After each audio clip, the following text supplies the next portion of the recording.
Welcome to Congress Unpacked, bringing you the moments, the clashes, and the truths the headlines leave behind. Have you ever wondered what really happens when powerful tech companies get grilled about the darkest corners of their platforms? Today, we're breaking down a Senate hearing that should have every parent on high alert. Senator Josh Hawley put YouTube in the hot seat after a Forbes report revealed videos on the platform teaching people how to make AI-generated porn, using the faces of women and girls who never consented. Even worse, YouTube was making money off it. When Hawley asked the YouTube exec, Ms. Carlos, why these videos were monetized, her answer was, "I'm not the right person to ask." Think about that. This isn't some hidden corner of the internet, it's right on the biggest video site in the world. Hawley pushed for numbers. How many videos? How much money? The exec. And Ms. Carlos had no answers. With all the data YouTube tracks, that silence is either incompetence or something worse. It gets darker. Hawley pointed out that one site promoted in these YouTube tutorials was actually used in a criminal case involving child abuse. Yes, you heard that right. YouTube's algorithm, their platform, helping people find illegal, harmful content. Ms. Carlos, if I could just start with you. You're here on behalf of YouTube, is that right? That is correct. Can you tell me, why is it that YouTube has monetized videos that teach people how to generate pornographic deepfakes of women? Why does that happen on your platform? Thank you for the question.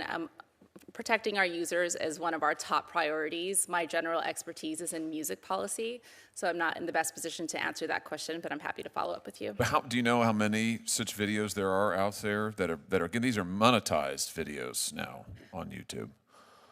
I'm not aware of that number. I can't say that our community policies do not allow that type of content on our platform. Well, Forbes magazine just reported that YouTube's in fact promoted over 100 YouTube videos with millions of views that showcase AI deepfake porn and include tutorials on how to make deepfake porn, particularly porn that targets young women. Do you have any idea how much money YouTube has made off of this monetization?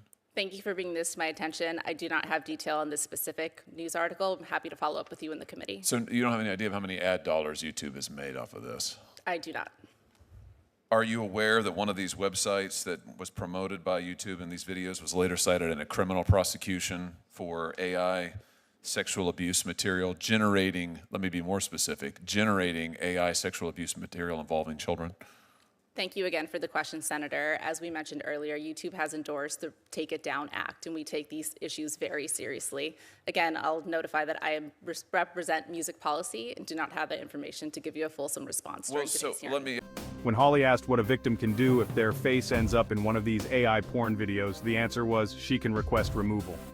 No word on compensation, no apology for profiting while her image was misused. I'll ask you this then. If a teenage girl's face ends up in an AI porn video on your platform, what does YouTube do about it? What's her recourse right now? What can she do to get some recompense, get some restitution?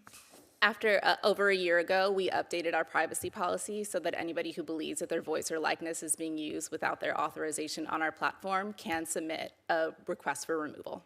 A request for removal. Is there some policy in getting reimbursement for any profits the company may have made, again, if these videos are monetized? I mean, does the victim get a share of anything? I'm not aware of those policies. I would have to follow up with you, Senator. Why is it that the enforcement of YouTube's own policy here seems to only happen after videos go viral? Is there a reason for that? I do not have the answer to that question to you. Do you know how many AI-generated deepfake videos or deepfake content is removed before a victim complains? Does the victim have to complain before YouTube does anything? Again, my specialty is in music policy. I do understand that we use technology such as AI to search for that content, and when it is in violation of our policies, we will remove it. Then Hawley hit the big privacy question. Is YouTube using your uploads to train Google's AI? The answer, yes. One click on I agree. And your videos, your music, even personal content could be feeding AI without you even realizing it. Let me ask you about this.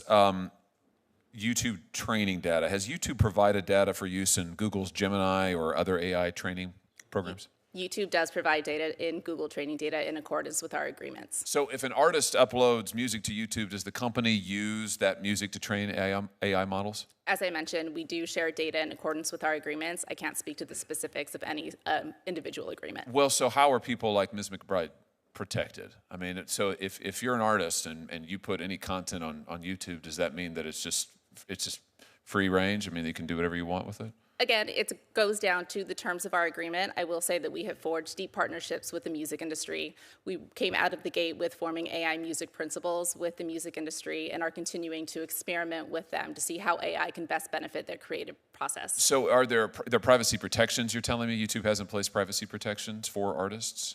They apply to all individuals on our platform. Oh, so is this, you have to, this is the click wrap scenario? This is in order to watch cute dog videos or whatever, you've got to click the I consent, and that wraps in, you basically give consent for your stuff to be used? There are all different types of various agreements, but our terms of service are included in that batch of agreements. So where are, I guess my question is, where are users told about their privacy protections if they have any, and where do they explicitly consent?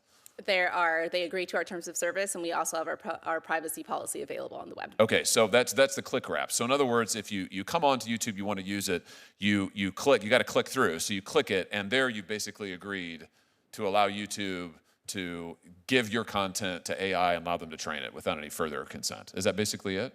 Again, we implement our policies, and in terms of our agreement are what govern what goes into our training. Well, I'm asking you the content of that agreement. So in other words, if I'm an artist and I upload something to YouTube, and yeah, sure, I've clicked the button that says, yeah, I want to be able to use YouTube. Are you telling me that I don't have any further recourse? If YouTube then goes and gives the information to AI models and systems, there's nothing further I can do? Or am I missing something?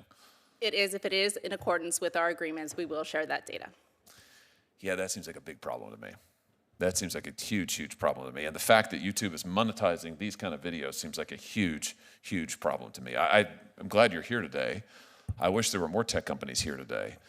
But we've got to do more. I mean, YouTube, I'm sure, is making billions of dollars off of this. The people who are losing are the artists and the creators and the teenagers whose lives are upended. We've got to give individuals powerful, enforceable rights in their images, in their property, in their lives back again, or this is just never going to stop. Thank you, Madam Chair. Here's the bottom line. Victims and creators are left with nothing. No rights, no recourse, and no real answers from the people in charge.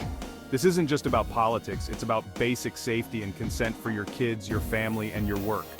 So, should YouTube be held accountable? Comment your thoughts below, and don't forget to like, comment, and subscribe for more real talk on tech and accountability. Stay safe out there.